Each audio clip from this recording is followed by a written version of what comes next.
Bang! Neevesknives. I'm Jared. My lovely wife, Kara, is not joining us tonight. She might pop in here and there. Happy St. Patrick's Day to everybody.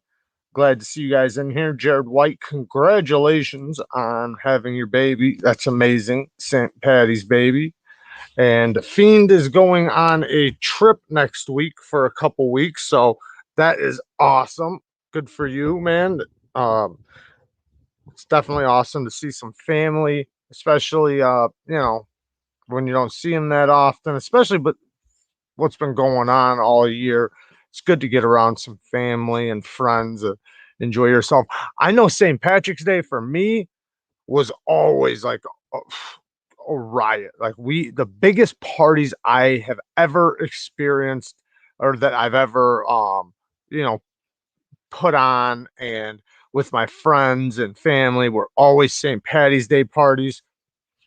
We used to celebrate pretty much every holiday with the family and friends, and St. Paddy's Day was always a blast. We'd even set it up a month ahead of time. Sometimes we'd go bar hopping because all the bars would be just packed, and everybody wearing green. They got the hats, and it just was so badass. Always a great time. And then we'd always have like the after party, and man, I got lots of great memories on St. Paddy's Day. St. Paddy's, and I'm Irish, but I didn't realize how much Irish I was till actually just recently when my sister and my mother actually did the 23andMe. I'm actually a lot more Irish than I ever knew, but that wasn't the reason. It was more of just it was kind of a party holiday. I think most bars say that their biggest time of the year is St. Patrick's Day. What's up, Monster? What's up, Russ, Fiend, Wallaby, Mark, everybody, Breeze? So, what was everybody carrying today? I hope it was something green. I know right now I'm wearing all green. I got green pants, green sweater, green t-shirt, and I originally started today off carrying the Sabenza 21. Then I thought about like, what am I doing? I got to get something green on. So then I took out something a little special to me. I don't have too many safe queens, but you could kind of consider this a little bit of a safe queen.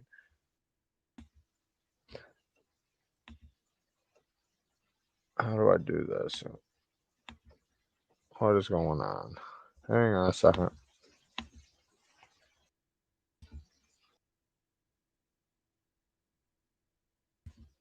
There we go. So this is the Tuya Envy DW1. This is the original one. And let me move this lighting a little bit, see if that helps a little bit. I don't know if it will, but it is all green.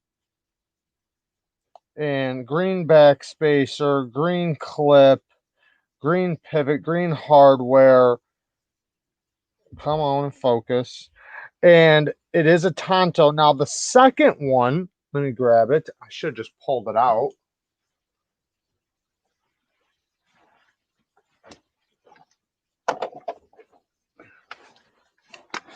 The second one wound up being, oh man, damn it. Sorry, guys. The second one wound up being the hollow ground drop point blade.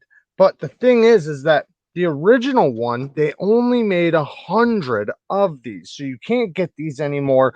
They made 10 in like a bluish gray and then 100 of them in this green.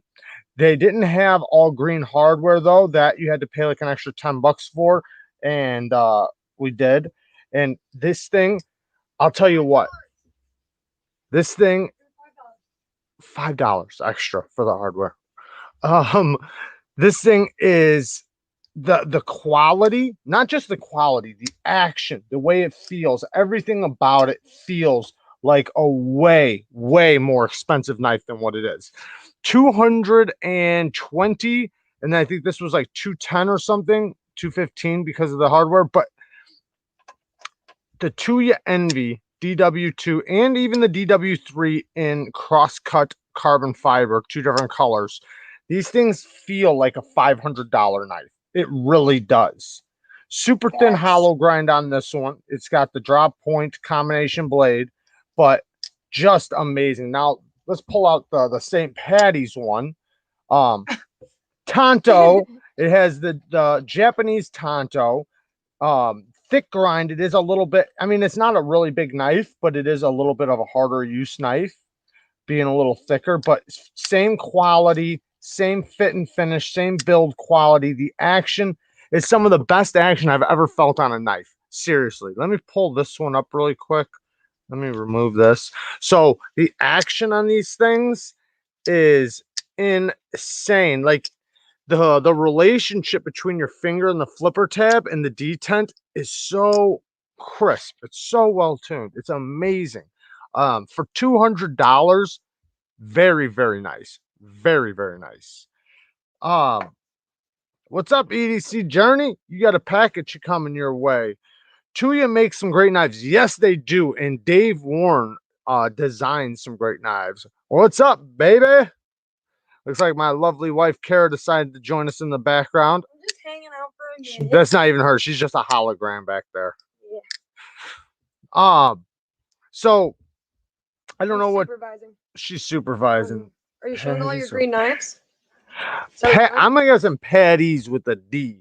No, I'm just no. Why don't you show this one? This one's green. Look, I'll gather you all your green stuff. Well, I wasn't doing that, but green. It's a good idea. See, if I was here, you would. All right. Well, here's another green knife. They just seen the review on this one. This one is the Demco AD15. Then you guys just seen the video on. Don't pull them all out, baby. I don't want to do this. I'm not gonna do like my Carter green, except for that one. These. That's it. All right. Good green. Then we got the Concept. And if you guys stick around, you guys might see a giveaway here in a minute. What? Then we got the Concept. Don't worry about it. Yes. Why? Because you want to give it away. That was the Concept Main Street. I'm sorry. Then we have. This isn't really green. I guess it's jade green. Yeah. I guess it's jade green. The CGRB failed spar. Then we have another jade green.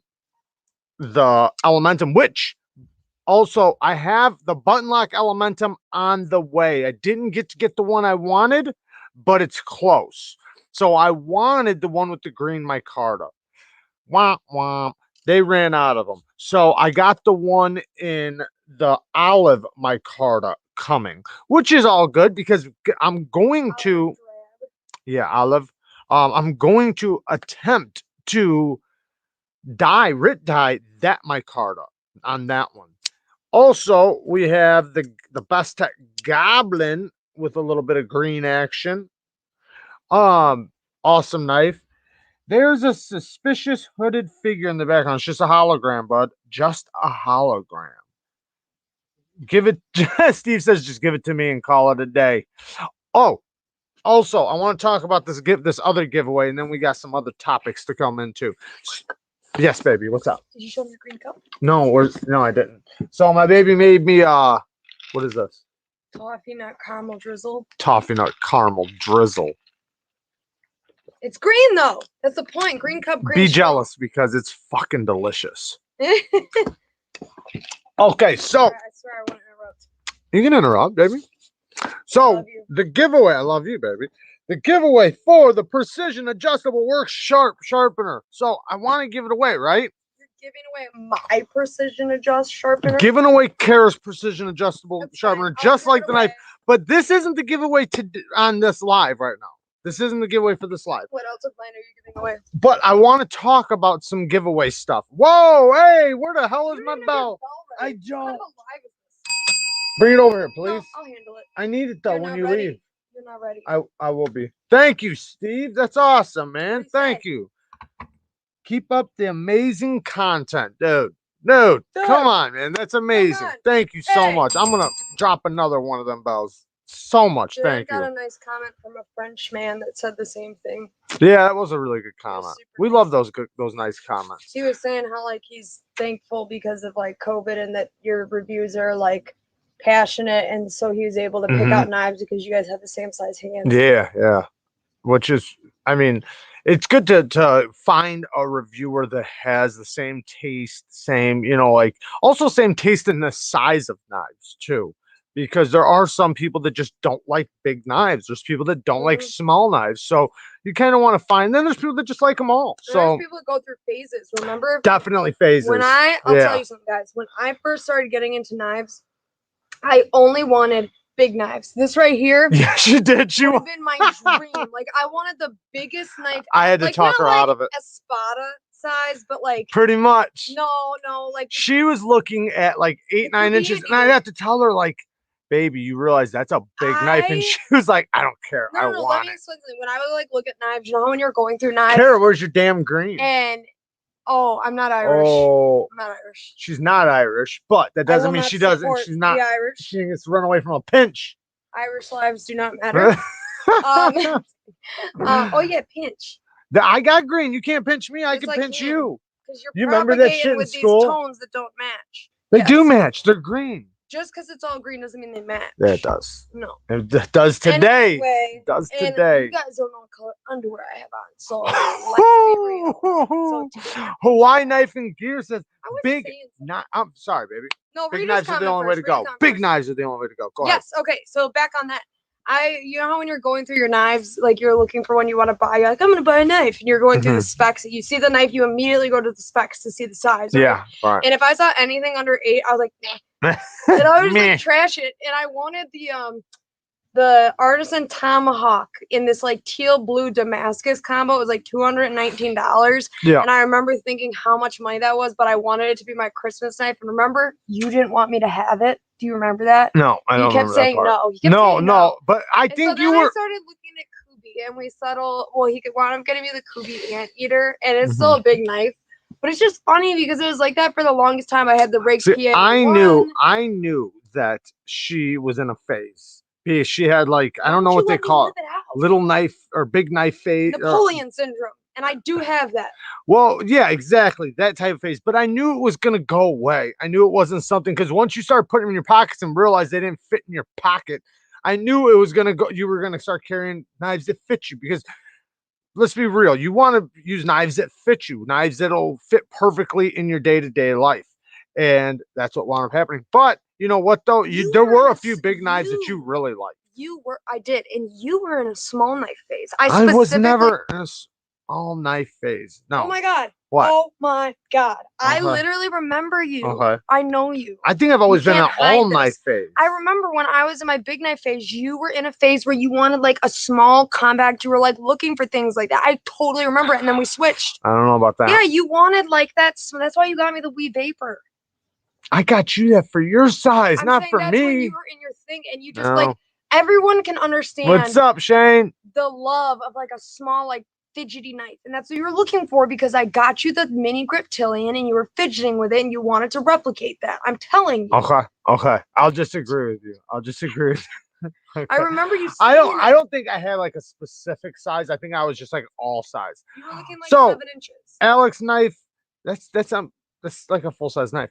Full size dick too. Alex's Knives and Such says, got a new phone for EDC and videos, dual camera for the back camera. Videos will be so much better. Dean says, take a look at Hawaii Knife and Gear. He put a link in there. Definitely check that out. Matt Lambert, never been into big knives. Hate people's negative reactions to them. Yeah. Plus, I have small hands. Yeah, you got to use what works for you.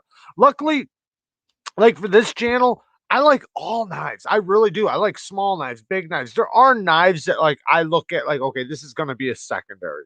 Just because like for at work, the size of knife I prefer, it might not be that size, but that doesn't mean I don't like it. Doesn't mean I don't carry it because I normally, a lot of times I carry 2 knives, a small one and a big one. The small one is because if I'm at the post office or something, I'm not going to pull out a giant knife, or if I'm in certain areas, or if I'm doing, like something around certain people or whatever, I might not need a big knife. So a small knife is, the better decision.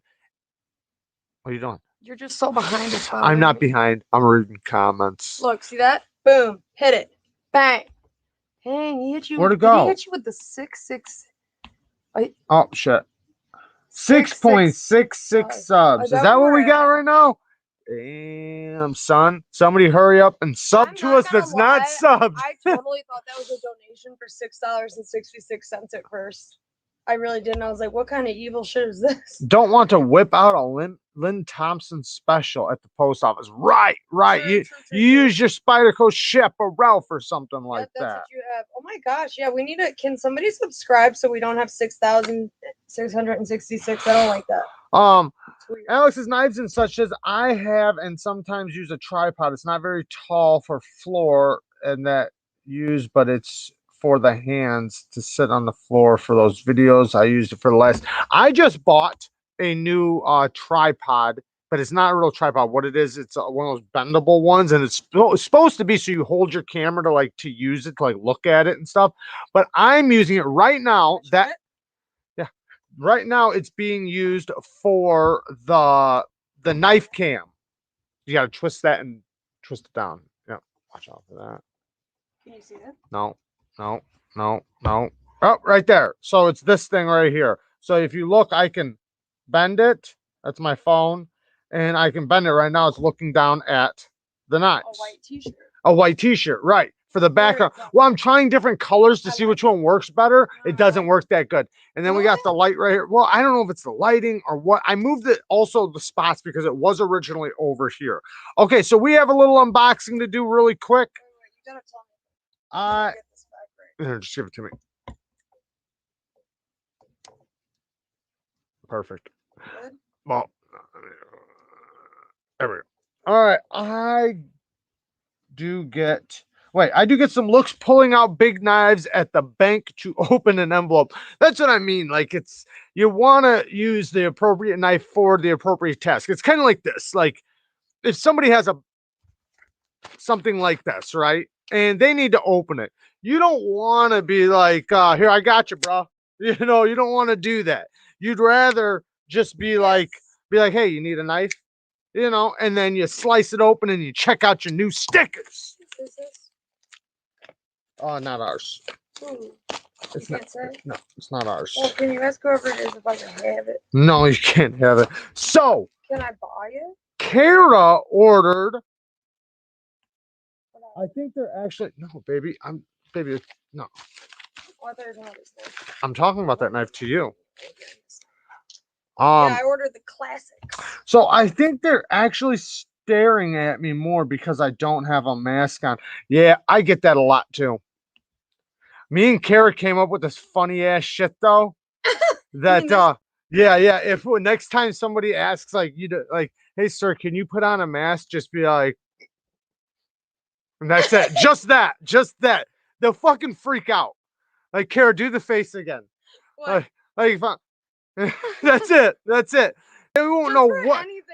They won't know if you have Tourette's, if you're mentally disabled, or if you're about to fucking tear the place apart. Mentally disabled. It's just about weird as shit. What do you say to that? If for not even for masks, think about that. If you're talking about anything, it's like, sir, the line actually starts over here, and then just go back to normal. And I'm just gonna be like, never mind. I know from working in retail, if I saw that, I'd be like, not today. Think about if you were talking to somebody that was at the register or whatever, and you were like, hey, sir, would you like sugar? And there was like, you'd be like, never mind. Goodbye. I'd go in the back and be like, to one of my team members, be like, you have a guest up there. Yeah, right. Get somebody else. Hey, there's a guest up there. You guys gotta take care of that one. Yeah, I do the same thing, Hawaii. Hawaii says, I just say I have a medical condition. Everybody's got a medical condition, and I definitely do. I wore a surplus gas mask and canister out in public at the start of all of this. The looks I got were priceless. Shayne Gables, thanks, bud. Who is the cute chick with the hoodie on? Who is that cutie? That's me. So Kara, upon ordering our new stickers, ordered our original one. I'm so happy about that. One, they're better quality stickers. Thank you again, Shayne. I feel like when I say thank you, I'm not being thankful enough. I really appreciate the donations. You guys have no idea. So these stickers, this is the original one. In the original ones, they were so much better quality than the last ones we had. These are expensive. Yeah, these are expensive. These are not cheap. I got them on a deal the first time. This time I definitely paid full price. What the fuck is this? They ruined one of our stickers. Well, what the fuck? One of our stickers. No, I think that's the proof.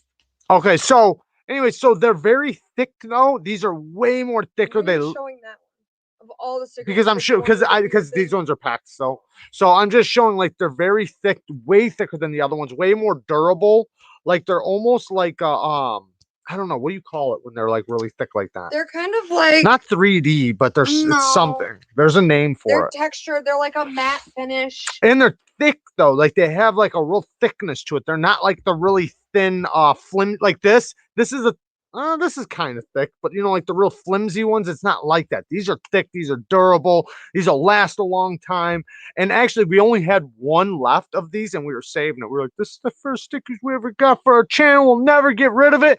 And then we sent it to Jersey Knife Guy because he's so badass. Yeah, vinyl. Thank you. Thick. Thank you, Woman Carry Knives. The thick vinyl. Yeah, these are the thick vinyl ones. Exactly. Yeah, thank you so much. Best here at Neevesknives. Thick. Only the best. Real thick. What's up, Therapeutic Edge? You guys never sent me your address. I went to the damn post office. I still didn't get it. I need to get you guys' address because I got a badass can septic sippiter. Go ahead and put it in the for you guys to check out. Because I think you guys checked out most of the concept knives except for that one. As far as I know. All right, what is going on? There we go. It's weird how I can't just hide. I don't know. Maybe I can. Maybe I'm just messing up. Nothing. Don't worry about it. Over there, nothing. Okay, so back to this giveaway thing. So we do giveaways on the channel, right? But a lot of times there's a lot of goofy stuff that goes on. People enter that don't watch the channel. And I feel bad because one, sometimes the prize will go to somebody who don't even care about knives. Two, the prize will go to somebody who wins it, but then doesn't take it because they don't watch the channel. They don't have the bell hit. Then we have to draw it again. And it winds up becoming an issue. Like, it's like we have to do that 3 times in a row. Yeah, yeah. And it becomes a thing. So I want the people I still want to just give, stuff away like on a live. That's the perfect time because I know the people in the live support. Baby, can you grab the iPad? I don't have it. Yeah. Well, do you need it? Yes, it helps me see. Yes, I do. Oh, you can't see the stickers on this one. That's right. So where was I? Okay, so I want to start maybe just. Is your phone in here? Oh yeah. Doing giveaways and then either one pulling them on the live. So then if people aren't there or don't have somebody, for them there, then they lose out. Then I just redraw it. Or two, just do it like on the patron, right? So if you want, because then we just do more giveaways on the patron, you have a way bigger chance. So like, listen up really quick because this one's really important. I have the Neeves diamond stones. Those are very expensive. A lot of people want to get their hands on those. I got a set that I'm giving away. Most of the patrons do not want to win those. So there's only going to be so many people that even care. I am not willing to just give them away on the channel. And the reason why is because they're kind of special. Like, you have to want to sharpen or... I love you, baby. Thank you. Peace out, y'all. Stay sharp. Woo-woo. So I want it to go to somebody who actually cares about sharpening, not just they get it and then they're like, oh, fuck these things, and they throw them away or they sell them on eBay or something. So if I give them away to a list of people, say 20 people that are willing and want to get them, they can, one, just become a patron for $3, right? They'll have a chance of winning multiple giveaways that month because they'll be in the monthly giveaway and they'll have a chance to win that giveaway that only so many people will enter anyways. And it makes it to where I know for sure it's going to somebody who cares. And two, I'm not having to do 5 giveaways for one damn item because there's 100 people that don't even watch the channel entering. I'm not sure exactly how I'm going to do it, but I do have, like I said, the Work Sharp giveaway coming soon. And I'm thinking this Saturday, we'll just give it away on the live or something. I'll announce it during the videos so people know to come this weekend, Saturday, for the live. I'll give it away. What?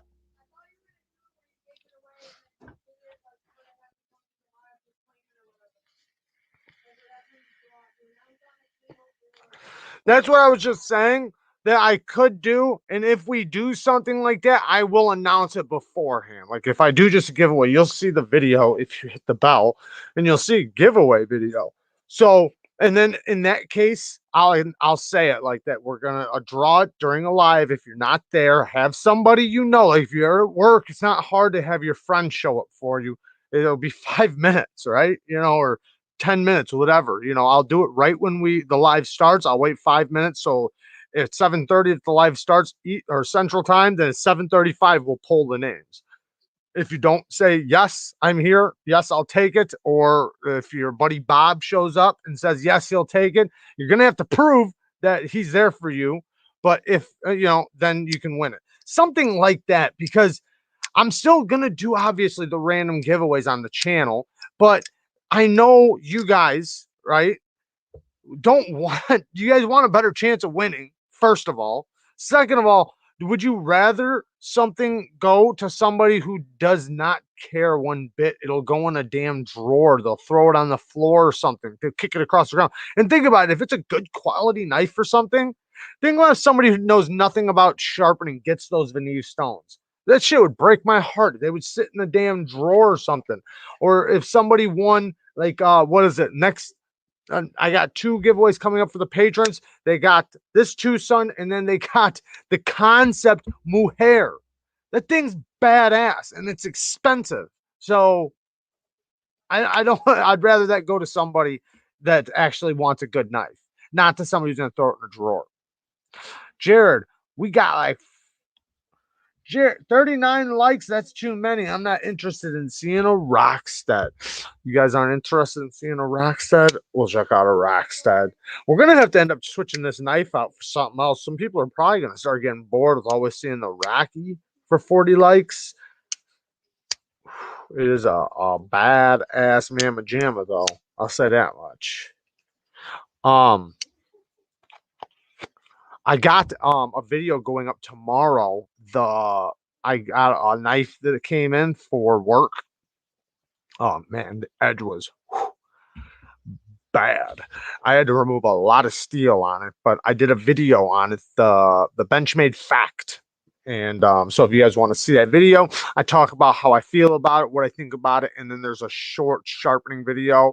I basically break it all down into probably like 10 minutes altogether, but then the rest 10 minutes I actually talk about the knife and everything and the things I did to it. That polish, I know it's crazy. If you read on their website, on Rockstead's website, they explain that they go like from like 200 grit to 600 grit to 2000 grit or something with their polish. It's pretty crazy. So last week I didn't get to talk about the one buying on eBay, knife trading 101 and stuff like that. So we're going to talk about that for a minute. And if anybody has something that I'm not saying or that I forget to say, make sure you say it, because there are a lot of people. I get these questions all the time. Buying on eBay and knife swapping and just buying on Amazon, stuff like that. But mostly buying on eBay, buying Tucson's or any other knives, because there's a lot of great knives. So buying on Amazon, a lot of people know, like for the Civivis, the Concepts, the Kaisers, that's a good place to buy them besides Blade HQ, but you can usually get them for a little bit better price on Amazon. Not always, but a lot of times. So, and especially if you use like discount codes, or you could just go right to a knife shop like Blade HQ or White Mountain Knives, Knife Center, stuff like that. And you can get a discount sometimes, like LTK's discount. That's cool and everything. But then there are the knives like Tucson's that you can bid on, or you can find knives like, say, the Spyderco Chubby, right? This is a rare knife. And I was seeing them on eBay. That's the only place I could find them for sale. And they weren't going cheap. They were going pretty expensive. But how does that work, right? So right now, I don't know if you guys have seen it. If you guys seen the new Tepe design from Tucson, it's badass. I'm loving it. I want it very bad.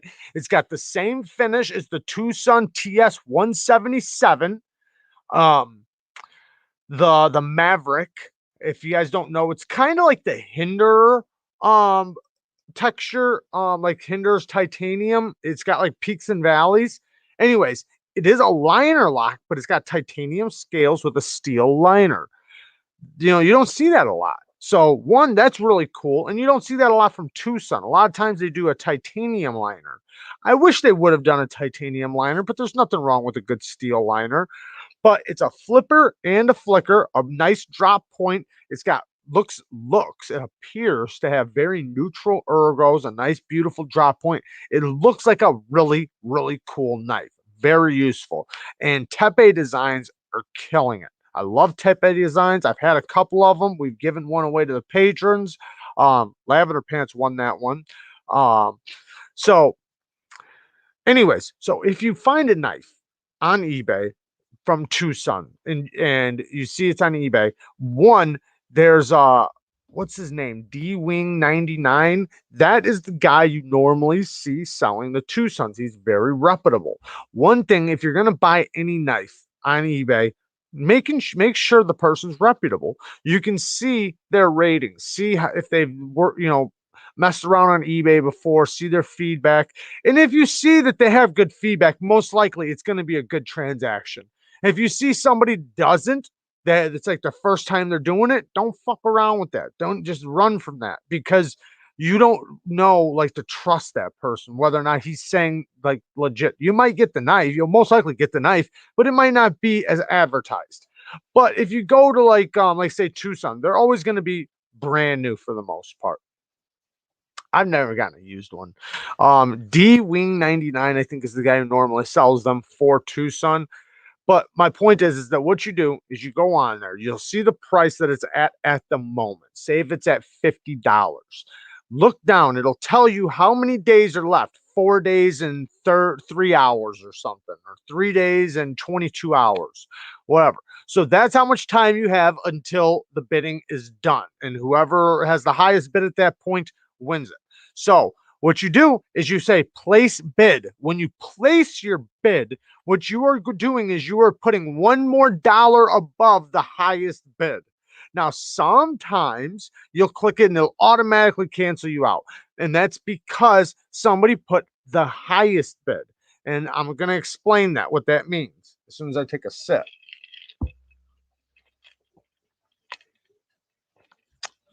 Ian Goodman says, I've had good luck on knife forms, both buying and selling. I've had good luck on everything I've ever done, selling and buying knives. I haven't had a problem yet. But I have listened to the people that have explained to me how to do it and what not to do. Because there are things what not to do, right? I've heard of a lot of people getting screwed over because they're buying one from people that don't have a good reputation, or two, they're buying or trading a used knife that, they didn't get enough information. The pictures weren't good quality or whatever. So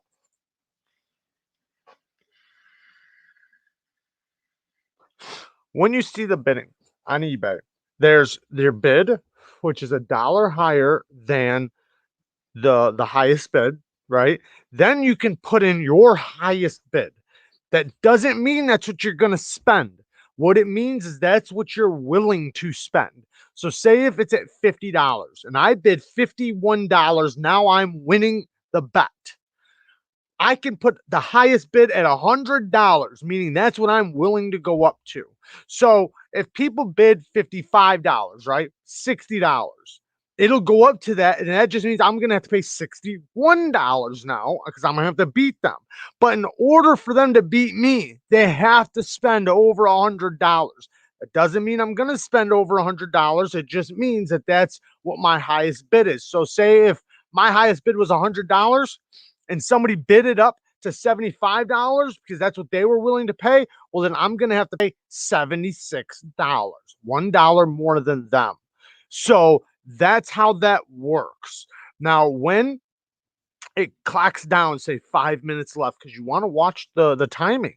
You can put watch. If you click watch, that means you can keep coming back to it and keeping an eye on your bid and what you're doing. Now, when you do that, you want to keep an eye on it and watch the clock go down. When it gets down to about 5 minutes, that's when the bets are going to go.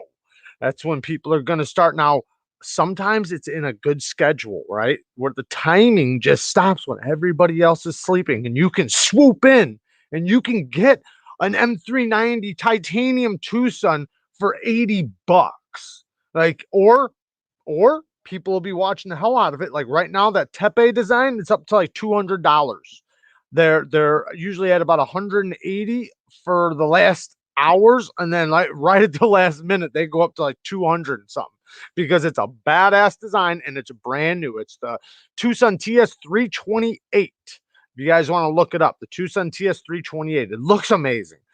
But my point is that you can get amazing deals on eBay if you know how to bid. Now, the Tucsons, yes, they're going to take anywhere from a week to a month to get to you.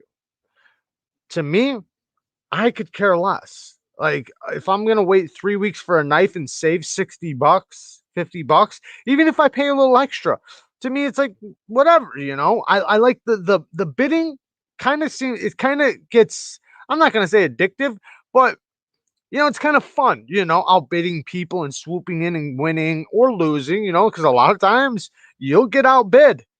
People will outbeat you. They'll swoop in the last minute and drop some dollars. So you got to watch it. All right, I'm going to read some of these comments. I'm sorry, I've been babbling. All right. Ian Goodman says on eBay, you should look at the completed sold listing to see what that model is selling for so you don't overpay. Absolutely. Thank you, Ian. Thank you so much. Definitely do that. So you can go to a couple places and see what they're selling for. So one, like Ian says, look for the sold prices. So see what they've sold for. Number two, don't always base that price on that, because just because it's sold for $200 doesn't mean that's what you're going to pay.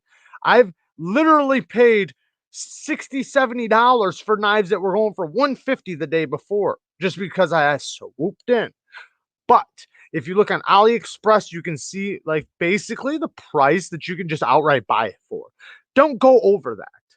Look on AliExpress, look on White Mountain Knives, and see what it's like selling for. And if it's selling for $80, $100, don't go up, don't bid up to 120 unless if you can't buy it from those places right then and you really, really want it. In that case, do what you want to do, right? Are you willing to pay an extra $20 to get it before the next shipment drops? Because that's a lot of times what's happening. The knife shops will be out of it. AliExpress will be out of it. There won't be any around. And the only place you can get it is from eBay. Pay an extra couple dollars or pay less money and get it, before the next shipment. Hawaii says it's an addiction. Trust me. Yes, it becomes fun though. I know Hawaii, man. Me and him have probably not knowingly have bid against each other many, many times. And he's right. It is an addiction and it's fun. He says, I scoop up all the ones in the middle of the night while all you guys are on the mainland are sleeping. Yep, I know what you mean, man. I've literally set alarms to wake me up at 4 a.m. just to drop in and get them. And I've gotten them for sure. That happens. And you think like, well, all around the world, everybody goes to bed at different times. You think that. But it seems like in the middle of the night, that's when you can really get some good deals, or early morning. But yeah, it becomes fun, and it's kind of a game, but it's a blast. And there's been times where I've had so many coming that they stop me. They literally stop me. They send me a message saying like, "Hey man, you got too many bids going. We don't trust." Basically, I'm not saying this is their word verbatim, but they basically say we don't trust that you're gonna pay for all these Tucsons if you win them. So just in case, we're shutting you down. And basically, like I'll have like 4 or 5 Tucsons bidding on. And I think now, like since I've bought so many, they'll let it go. But they'll only let you bid on so many because what if you win them all, right? Because there's been times I've bid on the same exact knife on 2 different things because I knew I was going to wind up losing one. And one time I bid on 3 knives expecting to lose 2 and win 1, and I wound up winning them all. Bank account dry. I bought them though. It's not like, I didn't pay for them. There was only one time I backed out of a deal, and that was for a drop knife. I backed out because I don't remember why. I don't think. Oh, I didn't have the money. I thought I had the money, and I did have it. So, and I told the guy, I said, "Listen, this fucks you up. I will buy it." And he basically said, "No, it's all good," you know. So, I used to get cut off. I'm VIP now. That's awesome. Somebody buy my smock on eBay. Okay, low budget Basson has a smock on eBay for sale. So if anybody wants to, I don't know what his account will be called on eBay, but if you want to bid on a smock, there you go. Definitely go check that out.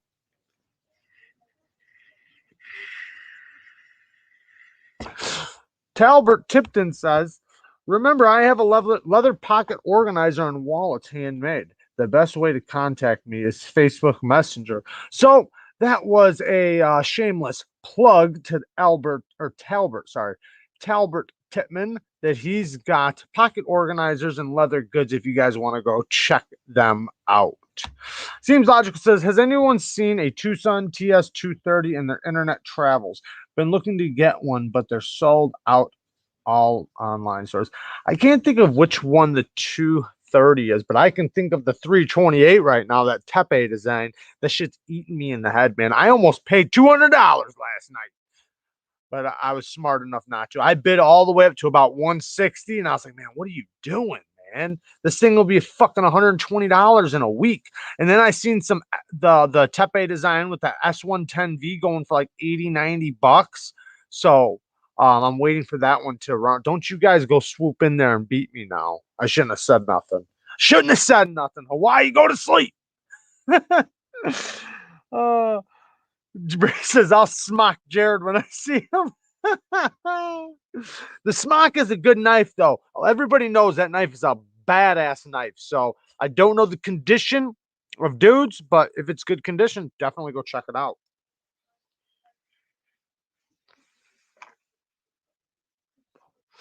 So, knife trading 101. Let's talk about some knife trading. So, trading knives.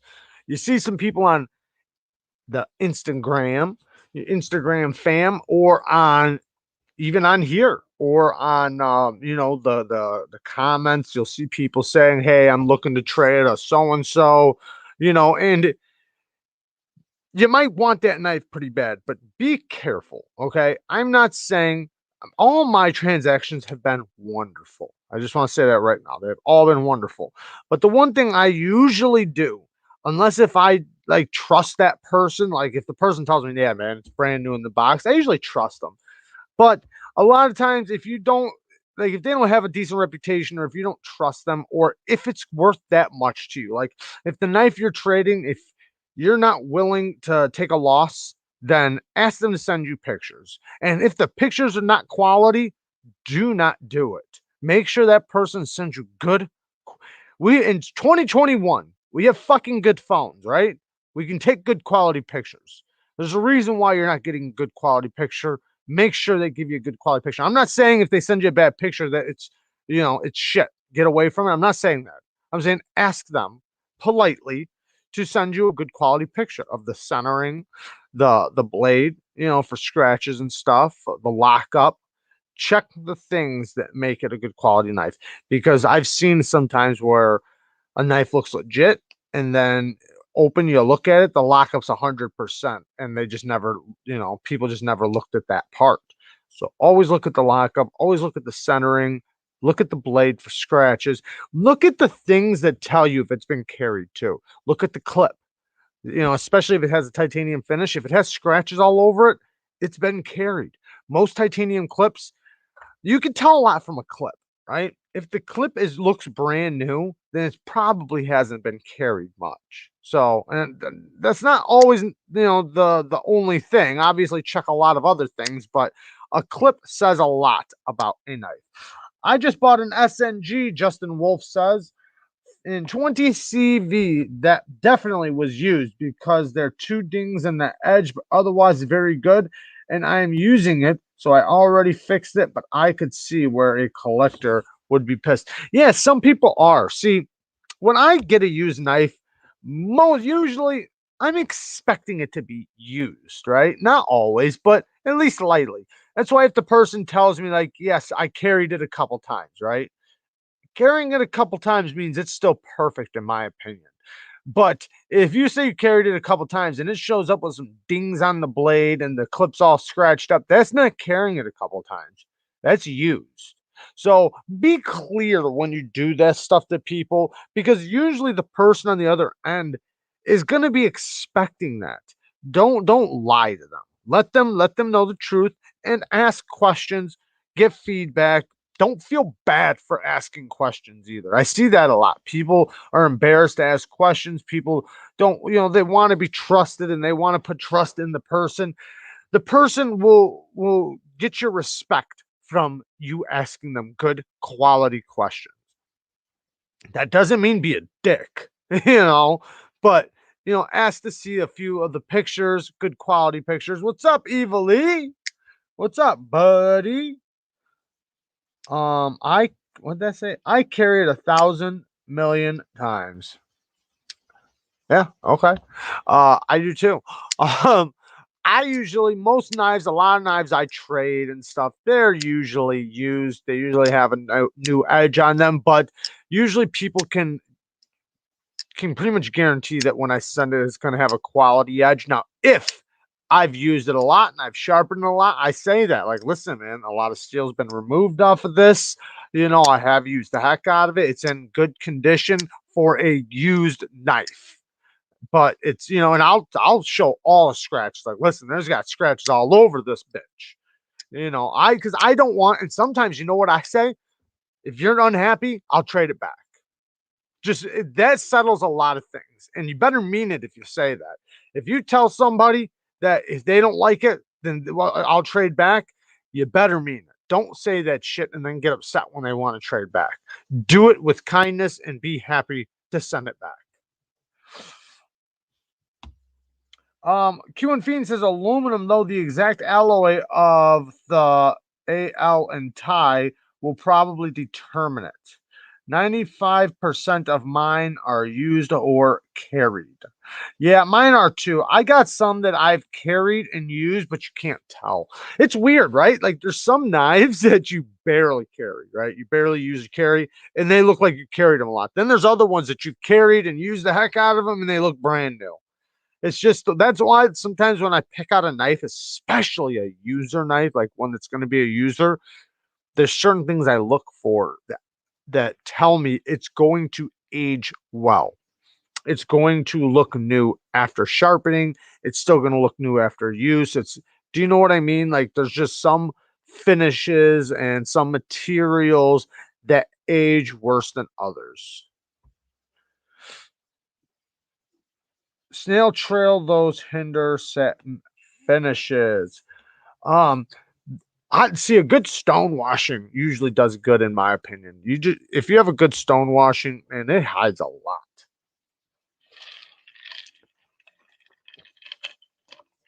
So, what knife are we giving away? So I was thinking about giving away, and we're not giving it away yet, but I'm just gonna show it. Might as well show what we're gonna give away. We're gonna give away the Concept Prickle. I almost don't want to, man. It's a pretty good knife, and I kind of need a knife like this, but I can't keep them all. And even though this does fit a spot in my EDC, I'm gonna give it away because Concept gave it to me, and I'm actually giving away probably the most expensive knife they gave to me to patron. So I figure I should give another one away to one of you guys because I am keeping a couple of them too, possibly give away in the future. And Concept's been really good to me, so I need to be good to you guys. And I got the packaging, got everything. It's brand new. Barely, I did use it for the review. No scratches, no dings, no marks, not sharpened, but I will offer a sharpening if you want it. And I'm guaranteeing you right now there will be a little smile in the sharpening process. I explained that in my review if you want to see it after winning it. And if you want, I will cut in a choil for you. So I'm offering the knife, sharpening, and a choil cut in. If you want, if you're going to win it and sell it or trade it, don't have me sharpen it. Just give it away or trade it brand new with a factory edge. Whoa, sticker time. Thank you, Marvin. Hey, you. Thank you, thank you, thank you. Makes me think Prickle Rick, Fiend says. Really yeah, it does kind of remind me of the Chronic too. Thank you again, Marvin, man. Thank you so much. Yeah, it kind of does. I've had that a couple times. People have asked me, hey, how is it compared to the Chronic? The grind is not as good as the Chronic, but it's very close to it. The jimping is great, man. The jimping goes all the way up to here, so you can really lock in. The ergos are fantastic, and it cuts way better than you would actually think. Like I said, I did use it for the review, but you would not know it. It still looks brand spanking new. It seems like a knife that's going to break in good, and one of the reasons why is because it's it's a stonewash blade, but the clip, it is a black tie clip, so that's gonna end up showing wear. Oh yeah, and the clip's really good. The clip works great, but yeah, I would imagine the clip's gonna wind up getting scratches eventually. But it does have kind of a matte finish, kind of like the Benchmade ones, just not as shiny. If you know what the Benchmade ones are like. Chronic was back in high school. Shit, Chronic's probably in a couple people's hands right now. Sometimes I'm the one that feels used after just buying the knife. Low budget, I gotta put that on the screen. Sometimes I'm the one that feels used after just buying the knife. I know what you mean, man. And I mean that's all a part of the game, right? That's all a part of the game. I think I did a video one time on I forget what I called it, so I don't remember the name of it, but it was basically teaching you how to see what you want, or not how to see it, but like say how to see if it has a good grind. How do you tell if a knife has good geometry, right? How do you see if a knife has this? When just looking at some pictures, because there's tricks to the trade.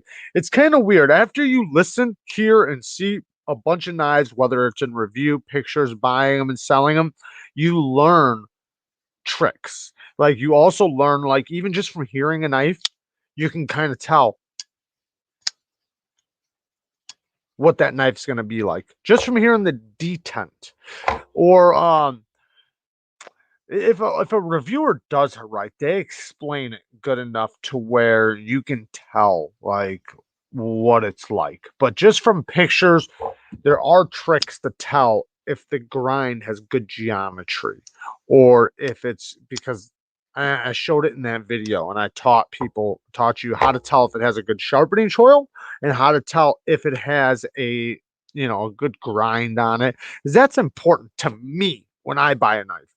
I hate when I make a purchase and I buy a knife and it shows up and it looks like it has a decent grind, and then I get it and it's like thick as a brick behind the edge, has a horrible sharpening choil, and I'm just like, damn it, why did I buy this? Bree says the K-Man has the Chronic in North Chicago. North Chicago, man.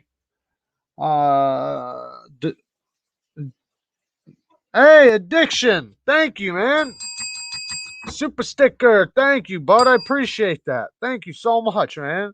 Thank you guys for the donations. Aster says, James says, James says, Aster got fucking lock rock. Really?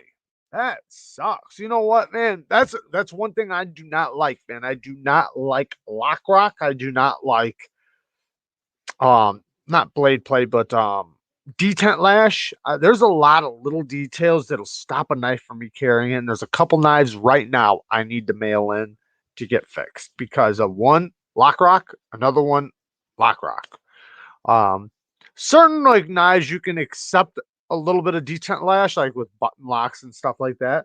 But man, it's weird. Some got it down perfect. It's like you expect someone, but you kind of understand it because of the way it's designed. What did I say?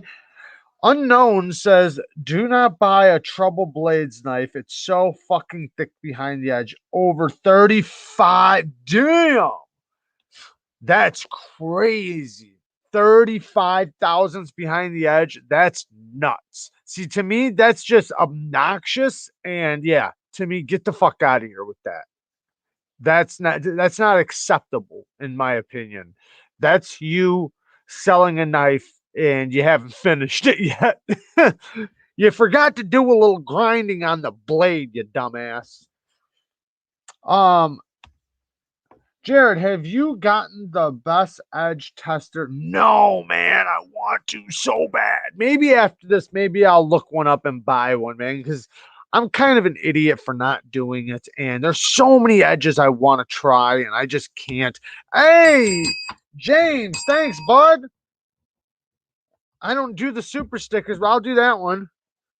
Thank you, bud. I appreciate it. That probably looked like a dumbass or just now. How thick is a Medford Praetorian behind the edge? Okay, so I did measure it. I don't remember now. I think it was something like 25 to 30 thousandths behind the edge.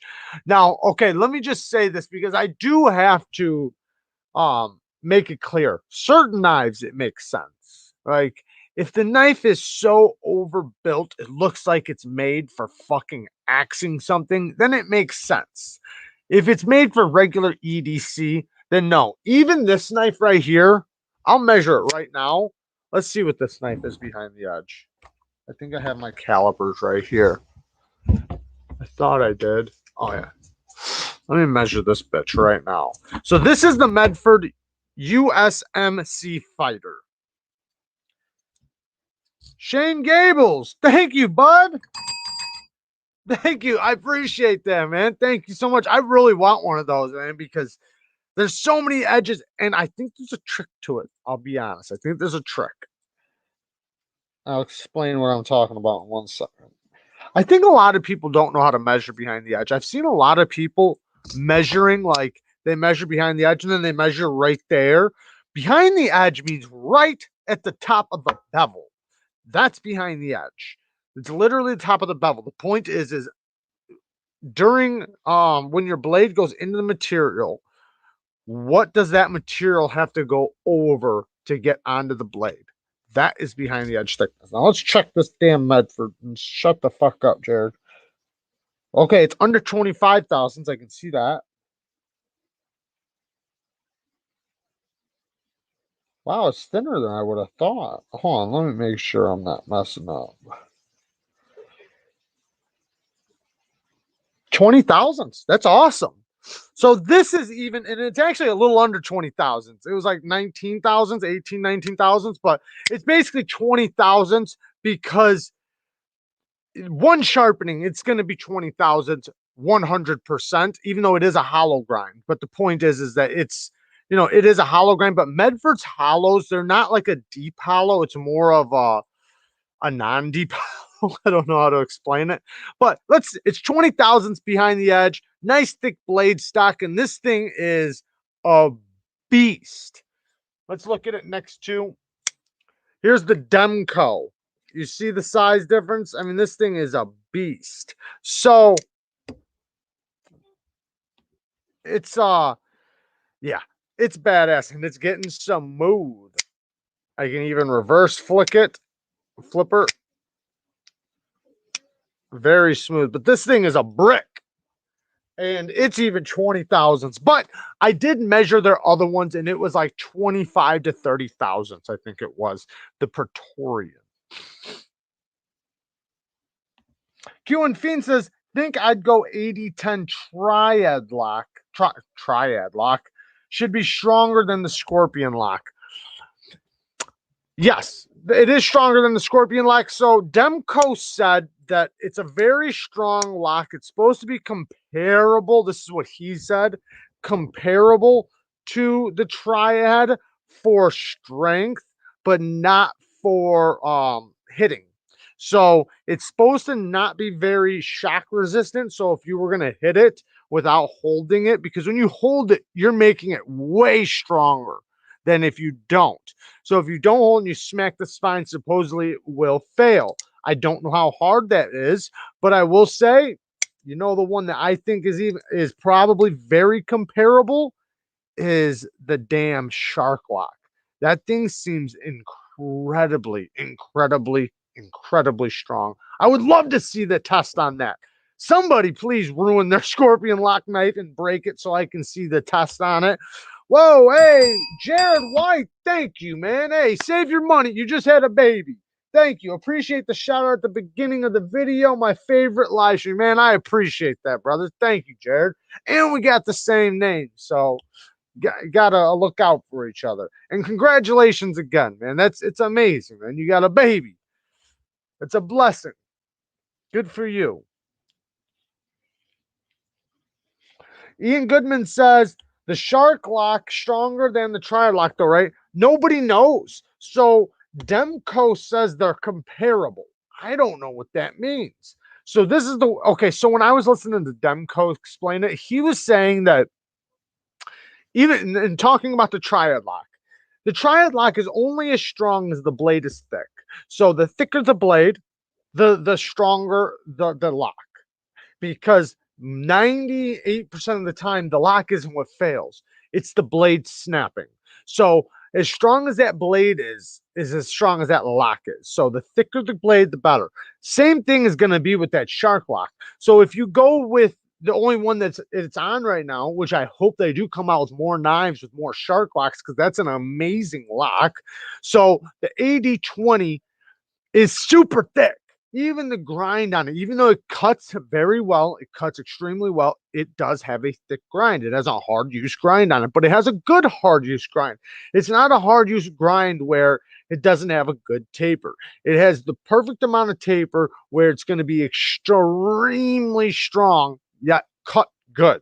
So in that case, man, that thing's a brute. The blade is thick as fuck. It's a thick boy. So it's going to be able to hold a lot of weight. And just feeling it, when you hear that lock snap in, it's like clap. I would show you guys, but I just sent it to Stasa23 because he hasn't tried one yet. So we got to get it on his channel for him to try it out. I want to hear his opinion on it. So we sent it over there yesterday. But when you hear it click in, I mean, you hear it. It really clicks in. And it's actually more like this. Yeah, it's more like that. It really snaps in. And when you test it like this and you really check it to see the strength, it feels strong. Really, even the side to side. It's so smooth. Like, it just rolls. Like, it seriously is like, it's like this. But when you feel the side to side, it's so strong. It's incredibly strong. What did I drop? My stickers.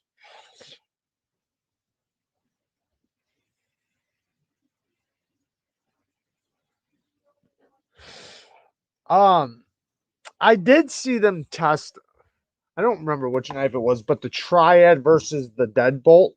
The triad beat the deadbolt. The deadbolt did lose, but again, what breaks? The blade. So if you put a deadbolt on a, whatever thick ass knife, it's going to be way stronger than if you put the triad lock on a thin blade, because the blade is going to snap.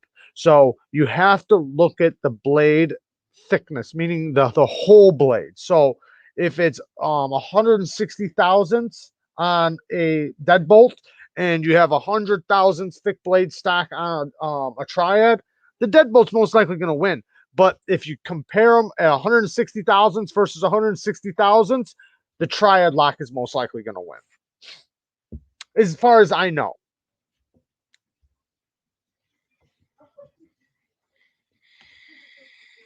Just Incredible says, what are your thoughts on a not fully dressed plain Jane skiff drifter? Worth the money?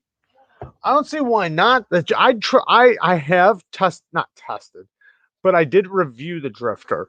Amazing knife, first of all. The fit, the finish, the everything is top notch. It's a great CNC made knife. Okay, so it's of the highest league of a knife, like meaning it's very good. Is it worth the money? I mean, it's really up to you how deep your pockets are, because I do think it's great. The one downfall, and if you've never tried it, the one downfall is that flipper tab is very slippery. So they don't put any jimping on the flipper tab. It's polished. At least the one I tried was polished. So the detent is very strong on those. Now, when you put your finger on it and you have it perfectly on the flipper tab and you yank down, it flips great. But you can slip. It doesn't have like this has great purchase and jimping, but when you have a really strong detent like that, so that's the one negative I think on that knife. But it is a great quality knife. Who wants a Jane fully dressed? Yes, happy Thanksgiving, everybody. Happy Thanksgiving.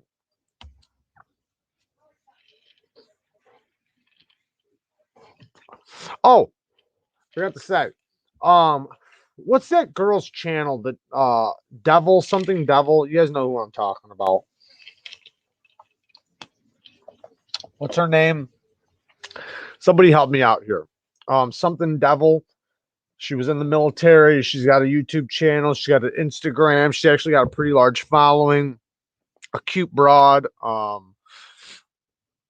can't think of her name now. You know what? If you guys aren't gonna, oh, Little Fit Devil. Thank you, Addiction. Okay, and seems logical. And Mark, everybody, thank you.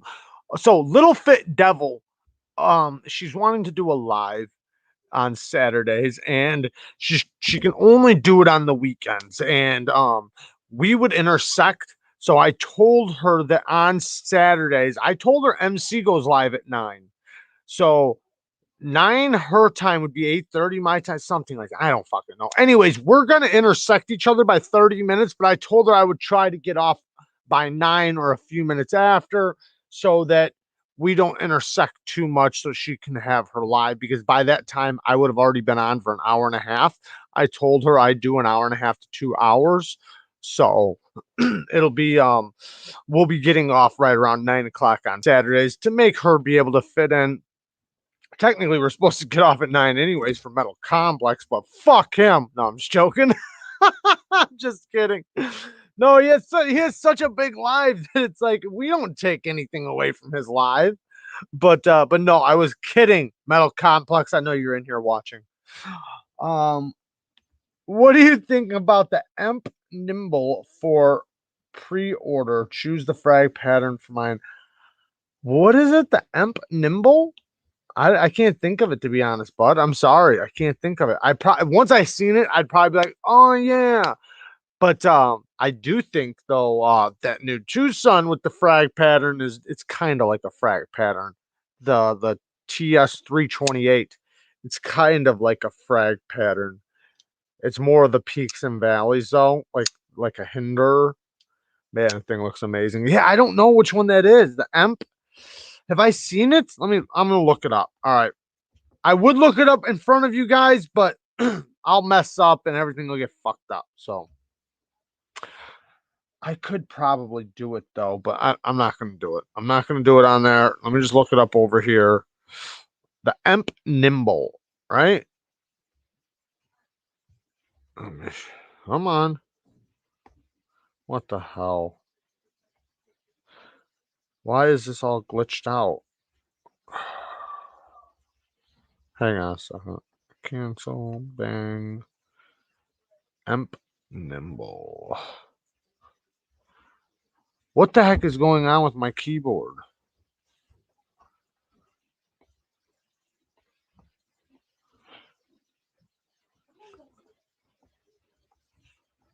Whatever. I'm not getting anything. I'll put a knife. Is it an OTF? It's an OTF? Is it plugged in, Jared? No, it's not plugged in. It must be. Is it an OTF? Slender Man?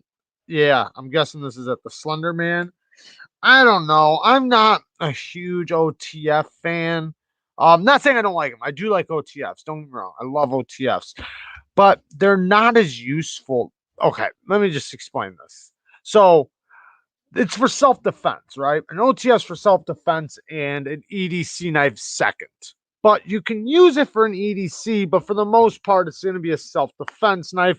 To me, so is this. This is a self defense knife too. I can open it up just as fast as an OTF. Difference is I can also use it for the 90% of tasks I'm going to do with it before I ever stick somebody. So I kind of look at it like that. Like I have a way more useful knife here every day. And then if something happened and my last ditch effort to survive, I needed a knife for self defense, I can still use it. Which I do think about with my knives. I really do. I know a lot of channels don't like to talk about that side of knives, and a lot of it's because they're trying to get rid of the stigma of knives being dangerous and scary, and they want to stick with them being a tool because it only benefits us. But the reality is, everything is a weapon when it comes down to it. Everything is. Speaking of weapons, I was actually going to talk about getting hit with brass knuckles.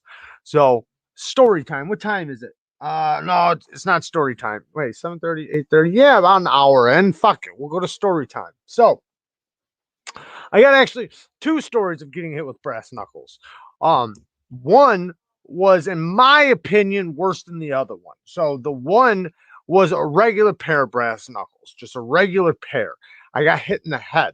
Now the other one was the spiked versions, and it's not like they're like really tall spikes. It's just the knuckles are pointy, like they're like this on each knuckle. So it's four like just triangles kind of. They're not enough to stab you, like to penetrate you, but it's enough to where you get hit by it, you're going to feel it. So I got punched in the arm by one of those. It was at a party, and I got punched fucking hard, man. My arm instantly, it was like that turned like rainbow. Because that spike, one of the spikes, I guess penetrated a little bit, maybe. I was wearing a t-shirt, so it's not like I had a sweater or anything, but but that hurt way worse than getting hit in the head by the other ones. The other ones were just the regular kind, you know, and it was kind of the same thing. It was like at a party or whatever, not really a party, but it was like a get together thing, and these people were there that we didn't know very well. I didn't personally know. And a fight broke out, and I got hit from the side from this dude with the brass knuckles. But when I got hit, like it didn't knock me out or anything. It was just like really quick. And I instantly knew I got hit by something because you can't, I mean, I guess maybe I didn't right away, but I knew pretty quickly that I got hit by brass knuckles. And it didn't cut me open or anything like that. It probably bruised me. I had a headache the next day, but it wasn't that bad. Now, maybe he didn't get a good shot. Now, if any of you guys think that brass knuckles are good for self-defense, I beg you to take a pair of brass knuckles and punch a 2x4, because that is what it's going to feel like when you hit somebody with a pair of brass knuckles. If you've never hit somebody with a pair of brass knuckles, it doesn't feel good for either of you.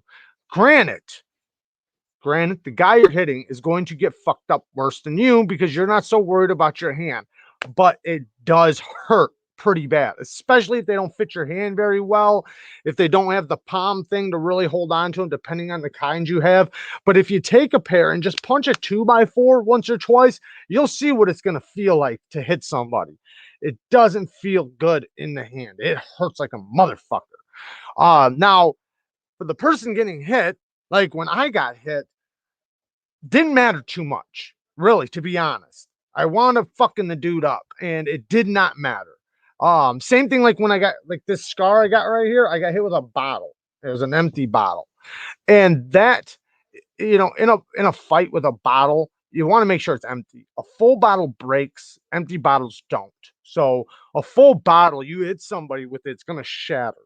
Now, I might cut them in the head or something like that, but now you don't have a bottle no more. You have a broken bottle, I guess you could use, but a full bottle or an empty bottle is so hard when you hit somebody with it, it's not going to do anything. It's going to, to the bottle, meaning, but it'll crack somebody open. When I got hit, my whole eyebrow right here got basically like folded off. If you guys can see it, I wound getting it liquid stitched. That's my worst feet. What? Where'd it go? I made some really cool, comfy, cool ones. No shark teeth though. Triple EDC. Yo, just jumped on to Jared kicking the crap out of someone. No better way to start.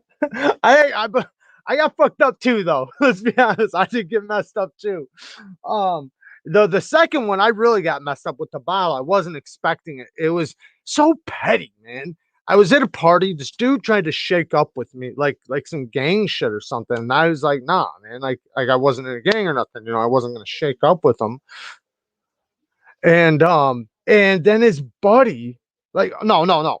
The dude tried to do that. I said, no, he went to smack me. And so he smacked me and I fucking smacked him back. And right when I smacked him back, I got cracked in the head and jumped by 3 dudes. Me and my buddies were fighting with them. So we got into the fight, blah, blah, blah, blah, blah. But the point was that when that bottle hit me, though, it hit me. And let me just be clear, I was fucked up. Like I was on probably who knows what, and a lot of who knows what. So I was not sober by no means, but it didn't do much to me though. I never fell down, never got knocked out. I bled a lot, but I never went down, nothing like that. I fought the whole fucking time as if nothing happened. Aside from being fucked up, you don't fight it. I mean, it depends. Like when you're drinking and you've drank a decent amount, you fight good because you don't feel pain and you're very brave and but there's a limit. Then once you go over that limit, your fighting skills, you think you fight good, but it goes downhill really quick. You don't fight as good as you think when you're really messed up, especially if you're on a bunch of different things at once. Woo. You might not feel the shit, but you're also not as smooth. You're not as you don't have the precision. You don't have the reaction time. Kind of like with the bottle. I never saw it coming. Brass knuckles either. Never saw that coming.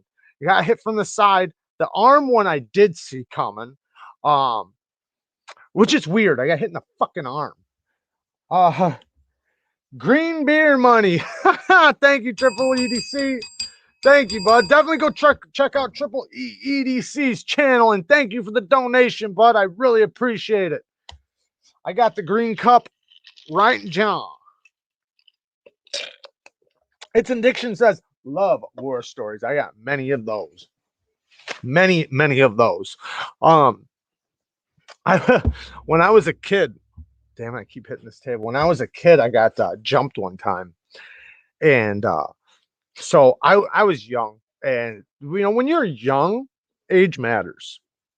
So, like, every year is significant when you're young.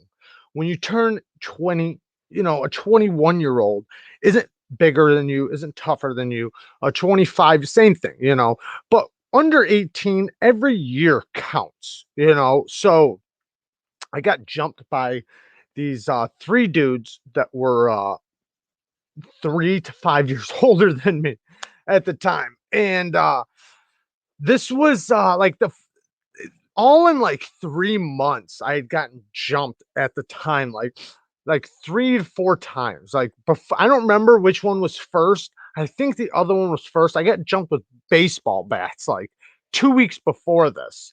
But anyway, so these dudes jumped me and I was by a pond. It was in the winter. I want to get my ass kicked and thrown in a frozen pond. And there was nothing I could do because of the age and size difference, right?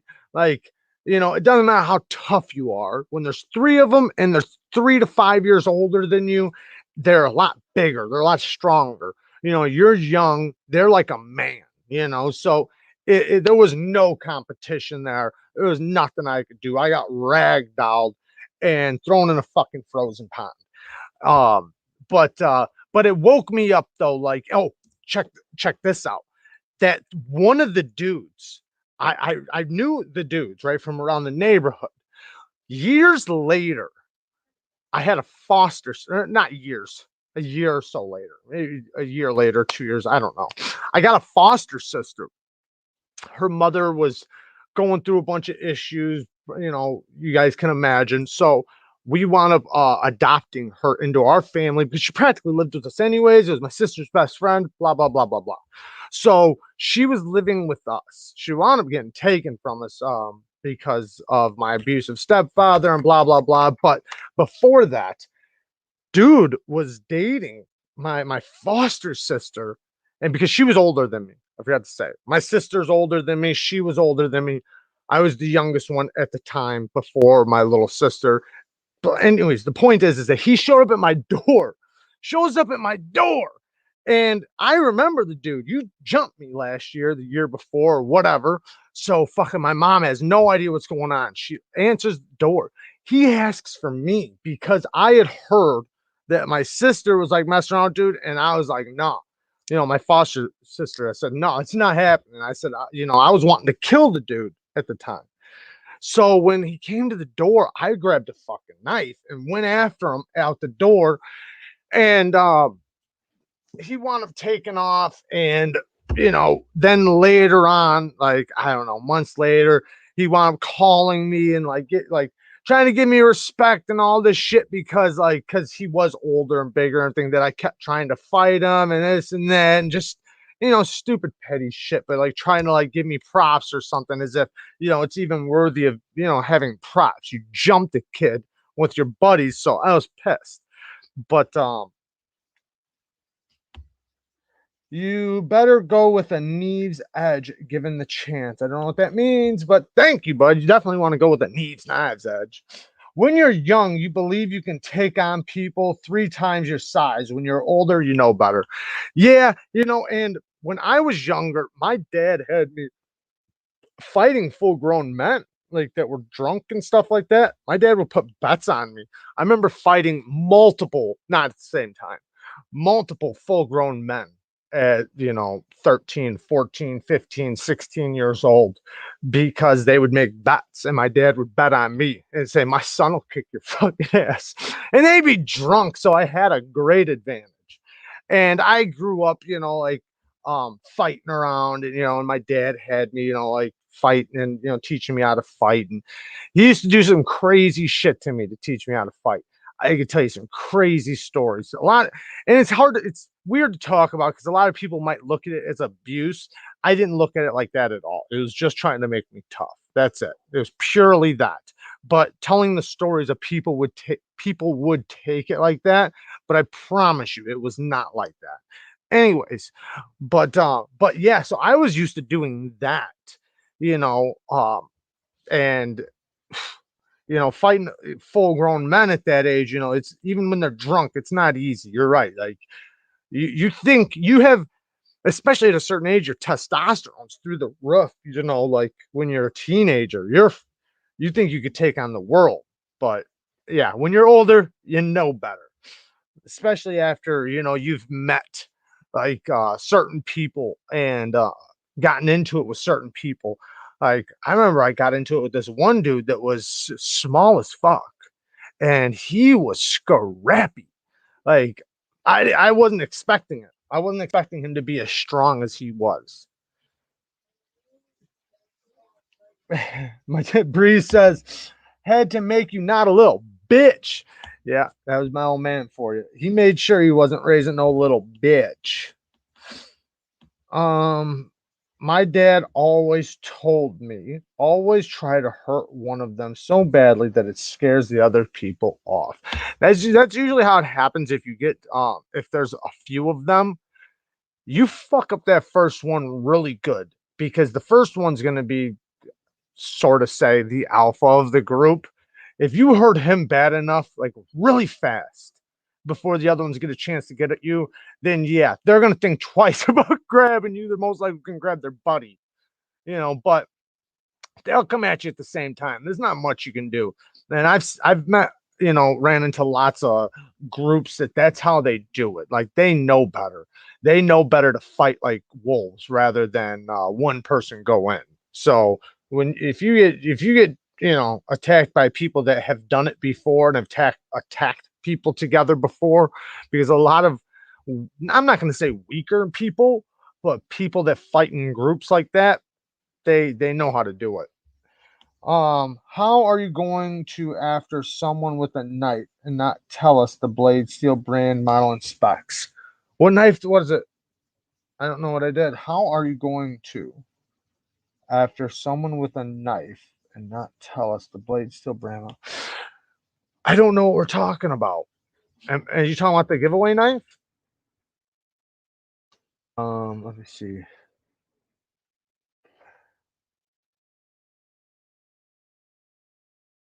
Man, hopefully we're not talking about me. Did I pull up a knife or something? I don't remember now. Evilise says, I grew up fighting. Now I'm old. Just carry. There you go.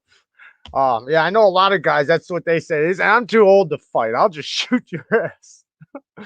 But yeah, I mean, when you're young, you get into. I mean, some people do, some people don't.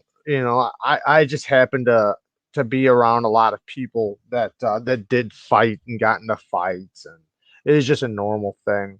Even just goofing around, like that was kind of the way you did goof around, was by wrestling, fighting, boxing. I remember growing up, there wasn't not one friend I didn't box, not one friend I didn't wrestle. That was what we did. Um, us small guys get in a lot more fights simply because nobody backs down from us. Big dudes can intimidate people out of fighting them and get out of 90% problems. 100% agree. So when I was younger, I was little. I didn't start growing tall. I'm 6 foot now, but I didn't start growing tall till I was 14, 15. I was always the little one. And all my cousins were older than me. I was the youngest one besides one other younger cousin. But everybody was bigger than me. And I always felt like I had to prove myself, always. That's why I was always like tempered like that, I guess you could say. And I noticed, to be honest, that most big people, not most, and I'm not saying all, a lot of big people, and there's a lot of big badasses too, but there's a lot of big dudes that are so used to having a lot of bark and people moving that that will fucking pee their britches when someone doesn't. Most of the easiest, I'm not gonna say most, but a lot of easy fights I was in was with a big person, because when it came down to it, they didn't know how to fight. The second they were pulled off balance, they were hitting the ground. Especially if you get their hips off balance, they're uncoordinated. They don't know how to move. They're not fast. I've met some big ones that can too. I'm not saying I haven't. I got fucked up by this one big dude, but a lot of big dudes I fought were like that. They were very uncoordinated, and they were used to using their size as intimidation. And I will say this: a lot of big people, the person they fear the most is the little dude, because it's harder to fight sometimes the little guy than it is the big guy. The big guy, like getting under arms, like meaning like ducking under arms and getting your hips, wrapping your hips, lifting you up, slamming you, shit like that. A little guy has a lot better chance of doing that than a big guy, because a big guy's a lot more exposed. Best advice in a street fight is to keep your breathing calm. Absolutely. Let them get tired, then light them up. I learned that quickly because I'm a short fucker. Absolutely. You definitely want to watch your breathing. That's the one thing they always teach in boxing, karate, kickboxing, anything like that. Breathing is one of the most important things. You would be surprised how fast you run out of breath in a fight. One time, and here's an idea into my dad, making me fight. This is a fucked up story, but there was this girl, and I wasn't even going to school no more. I was dropped out, but he was wanting me. She was still in school. We were like 17, 18. I think we were like 18 because my dad was already paralyzed. So I was 18, And he was wanting me to take this bitch to prom or something. And I was like, not happening. Not happening. So he told one of my friends, which all my friends, family, they listened to my dad. You know, he told you to do something, you did it out of respect. You know, it's kind of like the family thing, you know, like where, you know, your uncle or the adult, you know, you have to listen to them.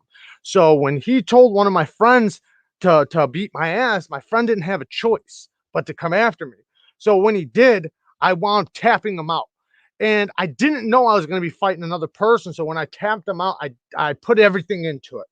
Everything into it. Then he tells my other friend to do it. So then he comes after me. I start fighting him. I don't think there's going to be a third one. So I put everything into it. And the second one I was fighting was a tough fucking person. So, and I wound up tapping him out. Then he sends my third friend. And at this point, I'm fucking done. Like, I'm done. And it hasn't been very long, maybe a minute, 2 minutes or something. So the third friend, I wound up going at it with him for a minute, maybe 2 minutes, but it's like the longest minute, 2 minutes in your life. And at the end of it, I wound up winning, but I wound up having a concussion. I fucking threw up. I had the worst headache of my life. Instantly, as soon as I stopped, because my adrenaline was going so hard for however many minutes, 3 to 5 minutes, maybe max. I don't know. That I felt like there was pressure going up to my brain, and my brain was just going to explode. I collapsed. I wound up passing out, like literally, like I fainted. After this is afterwards, so tapped him out. But then when I got up, I wound up walking like maybe 50 feet. I collapsed, wound up throwing up, fucking passed out because I put everything into it and I wasn't breathing. I wasn't breathing right. I wasn't doing anything correct like I had been taught and like I should have, because I wasn't expecting to fight three people. I was expecting to fight one. Um, Rule number 1 and 2 of the zombie apocalypse: apply cardio and double tap. I love it. Evil E says kidney shots. Kidney shots put you down quick, real quick. If you've ever been hit in the kidney, there's nothing you can do. Your whole body just locks up. Um, I actually had problems with my kidneys, like scarring and shit from like getting hit and stuff. When I wound up going to the doctor, I had a bunch of issues. I'm fine now, but yeah. You know, you had a good fight when you piss blood the next day. Yeah, you do. Damn straight. You definitely know you got into a good fight when you're pissing blood. Fuck, you need medical attention. Gotta run, guys. Gotta get my ass kicked by the wife for watching too much nice stuff. Triple E, have fun, brother. Take it easy and definitely go check his channel out and get to your wife. Definitely got to make the wifey happy. Oh man, I don't know why I said kidney. I was talking about liver just now, to be honest. I was talking about the liver, but yeah, liver shots will stop you. Yeah, definitely. Jared, what's up, bud? Happy thanks or thanks. Happy St. Paddy's Day. Top of the morning to you, laddie. Thanks to the popularity of the UFC. Where'd it go? Thanks to the popularity of UFC, everyone's a badass nowadays. They think they are. Everybody thinks they are until they actually get into a fight. But you're right, though. A lot of people know a little bit more than they wouldn't know as much as they do because of UFC. UFC has taught a lot of people a little bit because there are certain things you can watch. Now, to put in actual action is a lot different, but there is little things. I've seen like people that like when you wind up wrestling with them or whatever, they think they know the things, right? So they try to apply them, but they don't apply them properly. You know, like say a triangle, right? You're on your back, somebody's on top of you, and you do a triangle. I've seen people try doing that 100,000 times, and it almost never ever works. One, in a street fight, the person's gonna pick you up and drop you on your fucking head, and you better hope you're not on concrete.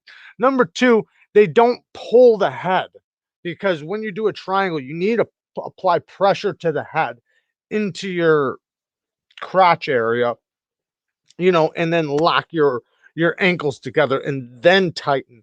But they never do that. They just try to wrap the legs. It never winds up working out. Thank you, Wallaby. Thank you. A punch to the liver for pain and a rabbit punch for results. There you go. Where'd it go? Why am I messing up? I'm just too chill and getting old, so I know I'm small, like 6 foot and now 140-ish. I don't think it matters how small you are. If you look at lightweight, featherweight, 130 pounds, 135 pounds, those guys are scrappy, man. I've seen some really scrappy people. Like I said, the one dude I got into a fight with, dude was a lot smaller than me. But when I wound up getting into it with him, he just wound up he was short armed, so his arms weren't very long. So they had incredible strength. So it seemed like I was in a fight with a gorilla or something, or like a chimpanzee. It's like once his arms got a hold of me, he was not big. But once his arms got a hold of me, it was like it was so hard to break his grip. And yeah, and I wound up hurting him because I dropped him on his head, but it was because it scared me. It was because like I didn't want to lose a fight to this little ass dude. But it was just he was so fucking strong. I'm gonna get ready for bed now. Good night, everyone. Good night seems logical. Yeah, we're gonna be heading out here pretty soon. What time is it? 9:06. Yeah, it's starting to get late. I know it's St. Paddy's Day. How many people? We have 61 people in here. We'll stay for a little bit longer. Punch in the sinus area. Right in the nose. I've had my nose broke plenty of times. I had my nose mangled, man. I went to the doctor, man. He looked at my x-ray. He said it just like that. He says, your nose ain't broke. He says, it's mangled. Yeah, you can actually kind of see it if you look at it just right. Like my nose has been broke probably 3 times. Had this side of my face crushed, broke all the bones around in this area. That was from that potato cannon. But when I got my nose broke the one time, it just crushed it. And it was from an elbow and a mosh pit. But yeah, fucking smashed me, bro. Oh, blood was everywhere. It was pretty bad. Daily Carry Solution says, I'm 5'9". I can tell you height means nothing. Use the right tactics, your body dimensions, and you can get a real dangerous real quick. Absolutely. I've seen small guys beat the shit out of the biggest guys. Like I was talking about earlier, some of the biggest guys I fought weren't good fighters at all. They were uncoordinated. They didn't know how to use their weight. They didn't know how to move. They were, a lot of things. And it seemed like it was easy to get them down. And once I got them down, they weren't getting back up. Not if I stopped them, but there are big guys that know how to move though. So you gotta be careful. I've seen some big guys that can smash. So I'm not saying there's a lot of big guys that can smash, but same thing with small guys. How does it go? It goes speed over strength and precision over speed. That's how it goes. And well, that's what they teach in boxing. Speed over strength and precision over speed. So you want to be faster than stronger, and you want to be precise, like have your shots hit exactly where you want, precisely over speed. Like instead of being very, because you can be fast to the target, but are you hitting the target correctly? How tall was Mike Tyson? I think he's 5'9", 5'9" or 5'10". Daily Carry says exactly. Mike Tyson is a perfect example. Not a taut guy, but deadly hands. Absolutely. No, completely true. I would say being taller, you have an advantage. I think it depends. I think it depends on who you're fighting. Like I said, I fought a lot of tall people that were very. I think it just, like I said, it depends. I've just fought a lot of big guys that are very uncoordinated, and once I got their hips off of, like over their, I guess center of gravity, they went down really hard. I've fought a lot of big guys that just they didn't know how to move right. So it kind of just depends on the person. Now, obviously, like I got into the fight with this one dude one time that was really tall, but he could throw hands. Like he was fast and he was lanky, like very lanky, but very tall. But man, he was fast, he was accurate, and I wound up beating him, but not from throwing hands because I couldn't get in there. My arms weren't long enough. I wound up having to get past his arms, and like I was just saying, like I wound up getting him around the waist, slamming him on his back and on his side. Then he was fucked. But standing up though, yeah, man, he was and I'm not trying to claim tough or anything. I'm just talking, stories. I can tell you stories of where I got my ass beat, and I can tell you stories where I've won, and I can tell you stories where it was even. It's just I think it all just depends on your heart, how much fight you got in you, how many fights you've been in, how good you are, how much you train, whether you train, lots of different things, man. Reaction time is a big thing. If you don't have good reaction timing and good balance and all that, you're not going to be a good fighter. I don't care how big or short you are.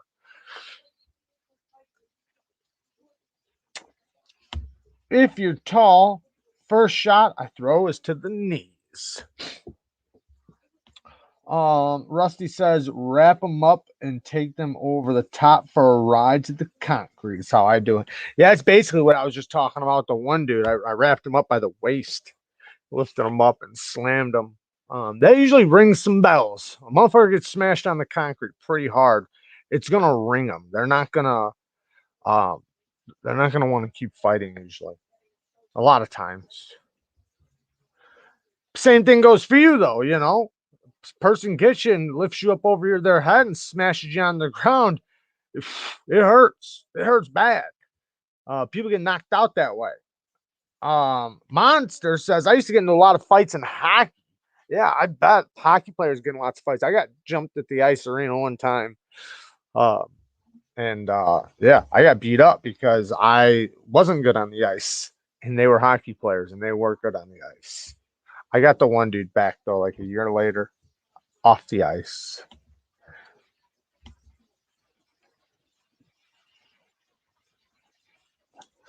Yeah, but the people he were fighting were not average either. You guys are so scrappy. I haven't been in a fight in a long time. Last time I got into a fight was in jail. I got into 2 fights in jail, and that was 4 years ago. And then before that, I got into one fight in my doorway. Fucking dude came to my door accusing me of something, and hit me in the jaw. And I had a hammer right there. I didn't know who he was. A biker. He looked like he was legit, like a real biker, like part of a biker gang. And he looked like a badass. Like he looked legit. He looked like he was straight off from Sons of Anarchy. And I didn't know what was going on. Like I don't know if somebody lied to him or what, but he was accusing. I don't know if he had the wrong door or what, but he was accusing me of shit that I didn't know.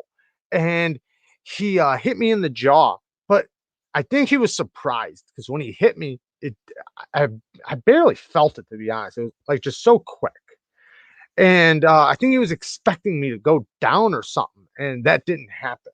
And I went back at him, and he backed up out my door because he saw me go like this, because I knew there was a hammer right there. It was my construction hammer. It's always there. So I grabbed the hammer and I swung it at him through my door, and he shut my door like this. And he tried to hold the door shut, and he started kicking my door, and I was trying to get it open. It was just a bunch of bullshit. But after that, I got into one in jail at a phone. The phone's kind of a personal thing. And it's easy into a fight over a damn phone, but it wasn't even really his fault. It was more my fault. There's actually 2 dudes. I was on the phone, and I think I was talking to my mom or something like that. I'm on the phone, and this dude comes up with some stinky ass fucking breath, comes up right in my shit. And he asks me, well, first of all, he already asked me a question, and I answered him. Like he was saying, like, can I use the phone? Something like that. I don't know. And I said, like, yeah, give me a minute, right? And he fucking, like, 2 minutes later, not even, comes up. This is disrespectful in jail. Like, there's certain things you can and can't do in jail without getting into a fight. And if you don't, and people see you accepting stuff like that, they're gonna do that to you, and they're gonna take advantage of you. So there's certain things you just can't allow. Well, when he got in my face with his stinky ass breath and asked me a question while I'm on the phone, that's complete disrespect. If I don't do something right then, I'm a bitch, right? That's just the way it is. I'm a bitch, especially there. So when I'm on the phone, he does that, and I just grabbed his head and I smashed it against the brick wall. All right. And I knew his buddy was right there because his buddy was always next to him. They were always like pal to pal. So I jumped up, and when I jumped up, my chair, because it's just a sliding chair or whatever, you can slide them all over. When I jumped up, it slid, and he kind of ran into it a little bit, and I just turned around and I clipped him. I just clipped him right in the bottom of the teeth, the bottom teeth. And I might have pushed him back a little bit, like in the jaw. And then it stopped because the guard wound coming and stopped us. And we didn't really get in too much trouble because he didn't really see much. He just saw like chaos really quick. So he wasn't sure. Nobody's going to say nothing. But I did get locked down for like 3 days or something. And then the next time I wound up coming in, they said they had me on some list saying that I had gotten into a fight up there. So then they wouldn't classify me. Classifications is where when you first come in, they figure out where they're going to put you. And if you've gotten into a fight somewhere, then they won't put you back there because that same person could be there still, and they don't want it happening again. So I wound up having to sit in classifications for like a week or two. They wouldn't classify me because of it. But at the time, nothing really happened. I just got on I guess you could say it was SAG, but I really didn't get put on SAG. I just had to sit in my cell, 24-hour lockdown for 3 days or something.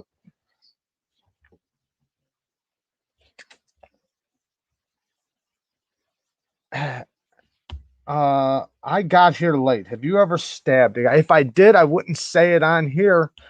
But no, I've never stabbed a guy.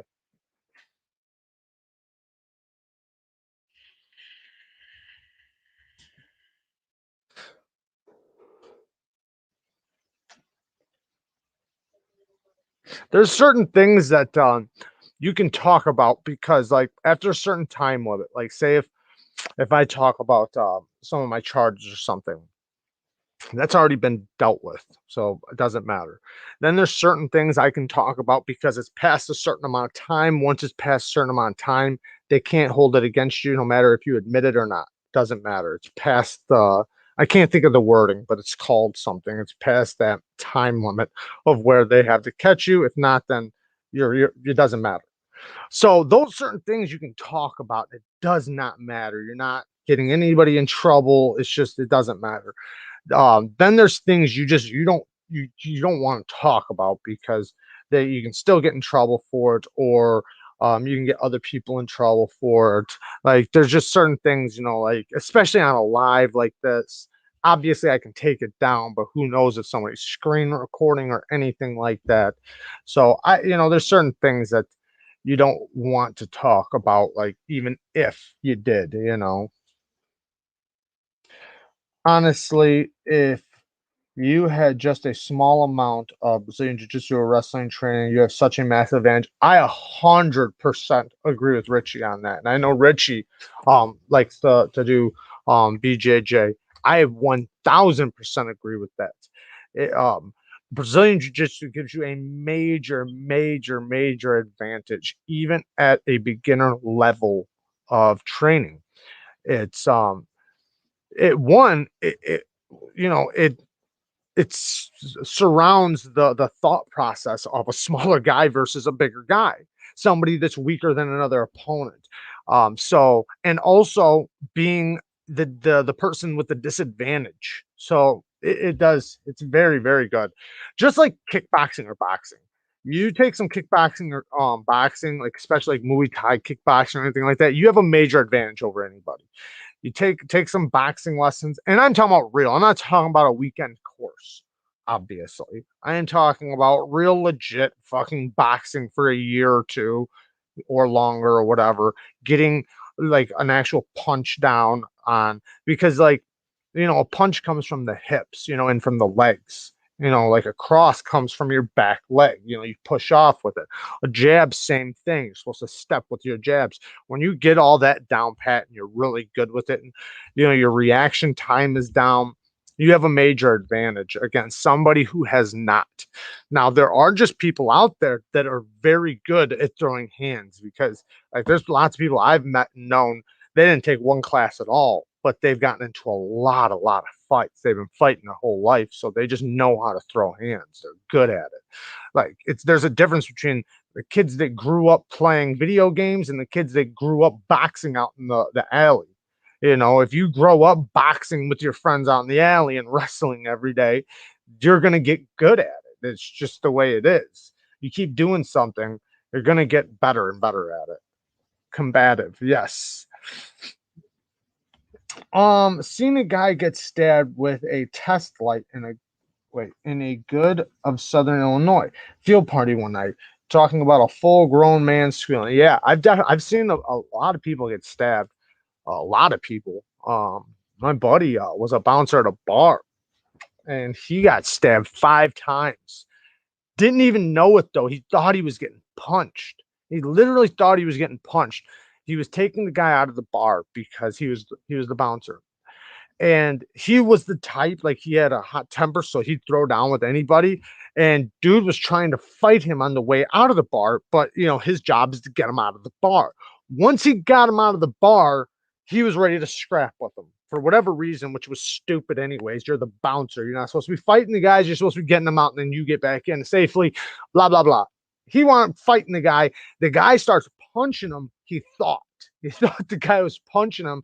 He winds up winning the fight and beating the dude's ass because he's all drunk, and dude's sober as a judge. Dude don't drink at all. And but then he looks, he's got blood everywhere. He had gotten stabbed twice in the arm. Once was like right here. It must have been a small knife, but he got stabbed up.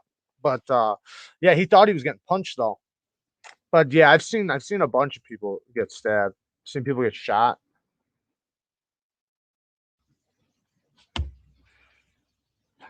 I would agree and disagree. There's always more risk involved with standing up, less risk on the ground. I would say a lot of guys who have no experience can still knock you out with one punch. I agree and disagree, because the one problem with BJJ on the streets, and I've seen a lot of people go to the ground, you don't know who's with that guy. I've watched people take somebody to the ground and then watch a friend come up and just kick them square in the face. Like you go to the ground, it's very risky, and now you're on concrete. I've seen like, and also like you better be very skilled with it, because that same guy might be very scrappy too. And if you're on the ground and he starts grabbing you by the head and bashing your head into the concrete ground, or starts throwing elbows to you, like I've seen so much of that shit that on the ground can be extremely, extremely dangerous. I mean, like that's why a lot of times they tell you in a street fight, do not go to the ground. Try to stay on your feet. If you go to the ground, it's good to know how to fight on the ground. Obviously, I'm not saying that there's no place for it. There obviously is a massive place, because most fights go to the ground. It's just a fact. But in a street fight, you want to stay up as much as possible. You want to be able to run. You want to be able to get out. The guy could have a knife. The guy could have a gun. The guy could have buddies. You don't know. You don't know. Like I said, I've seen a guy take somebody down, and then the dude's buddy ran up and kicked dude square right in the head, dude. I thought dude was dead. Dude got knocked the fuck out real quick, and then they beat his ass while he's knocked out. I mean, you don't want that shit happening. If you stay up, you have a chance of running if you can. And I'm talking about last case scenario, last ditch effort to survive type shit. When you're in a street fight, you don't know what's going to happen. And the people that are wanting to fight in a street fight, you don't want to know you don't know what they're capable of. You don't know anything. You don't know what they have on them. You don't know nothing. But I agree, though, you definitely want to know how to fight on the ground if you're going to go on the ground, because it most likely will go on the ground. I'd say a large majority of fights I've been into went to the ground rather quickly, too. being on the ground doesn't mean you have to play bottom game. Obviously, there's more than one guy. Don't even fight in the first place. Get out of there. Right. Yeah. You don't know though all the time. Like the one that I saw, dude was on top. He slammed dude on the ground and was on top when he got kicked in the head. He was actually on top. He didn't even know his buddies were there. That's the thing. And sometimes people jump in just because. Like, dude might not know him very well, but he knows of him or something. Like, so he feels the the necessity to protect him or something. Whether they're, you never know. You never know. Obviously, if you go to the ground, know how to fight on the ground. It's very, very important. A lot of fights go to the ground. I say try not to though, unless if you have to. Like a lot of times when I was in a fight, when I went to the ground, I try to get up as fast as I can because I was always prepared to try to be prepared to fight somebody else. Because you don't know, man. I've seen a lot of crazy shit, and you don't want to be the guy of being. And I'm sure lots of people have seen crazy shit from me, like so it can get stupid really quick. A fight. Yep. No such thing as a fair fight, right? Not in the streets. Never accept a street fight to be. No, never expect a street fight to be fair. Ever, ever, ever, ever. They're never, ever fair. Usually, I've seen a lot of times where the guy starts losing, man, he winds up coming back with something that's not so fair. If you ever want to hear about some good knife fights or fights in enclosed areas against multiple attackers, talk to Dirk Pinkerton. Awesome. Awesome.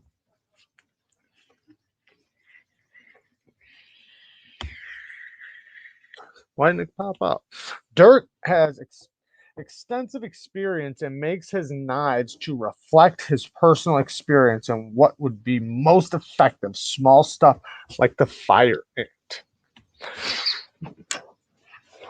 Do you gouge eyes and shit or yank at the throat like in Roadhouse? No, I've never done that.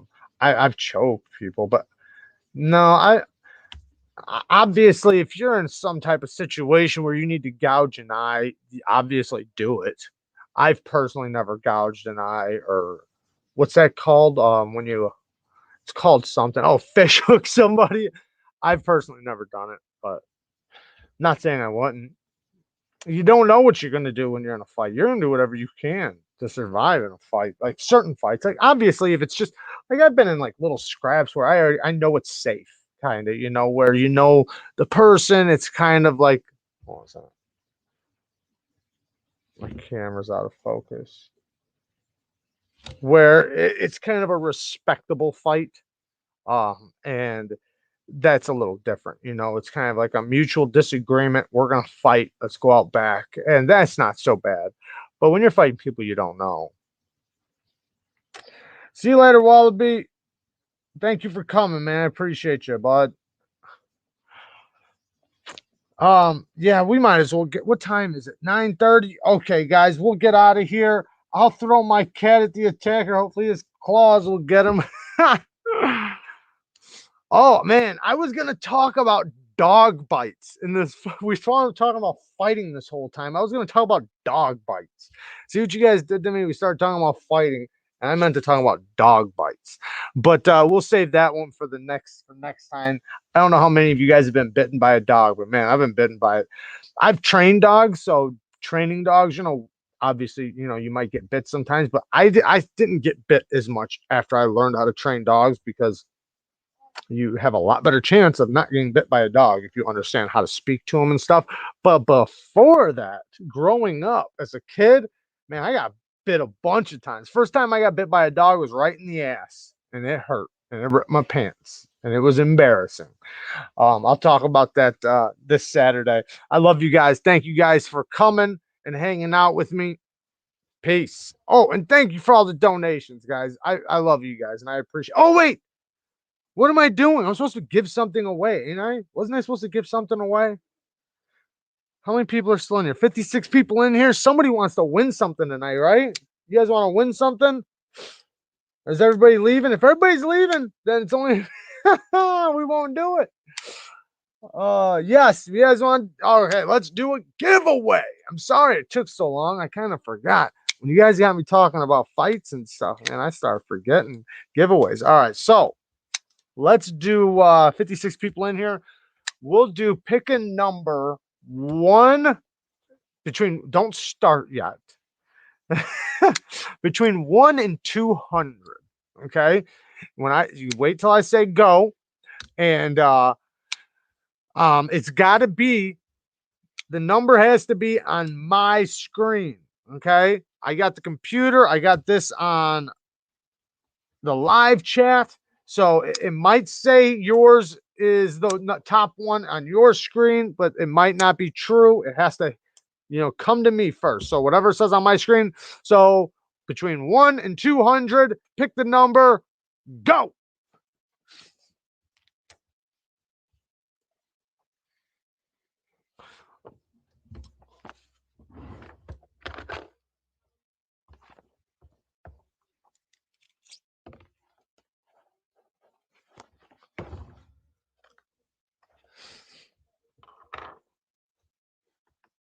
Hold on, slow down, slow down.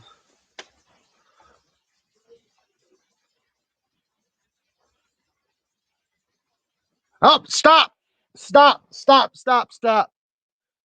It looks like Mr. Met 23 is the number. I'm just going to make sure. Mr. Met, you are the winner. Give me all your information and I will get it mailed out to you as soon as possible. You won the Concept Prickle, the drop point, badass knife, titanium clip, steel liners, 154 cm. If you want an edge put on it, let me know. Otherwise, if you're going to trade it, sell it, or anything like that, I recommend that you leave the factory edge on because it is in pristine condition, and then you can sell it, trade it, or whatever you want to do. It's up to you. And if you want me to cut a choil in it, sharpen it, whatever, let me know. Hey, thanks, bud. Gang Geek came in with a last donation. Thank you, bud. Man, that's amazing. I really appreciate you guys in these donations, man. You guys have no idea how much it blesses our channel. Like, seriously, so much. Thank you. Thank you so much, man. So, congrats to Mr. Matt. And I love all you guys. Thank you guys. Whoa. Yeah, okay, there we go.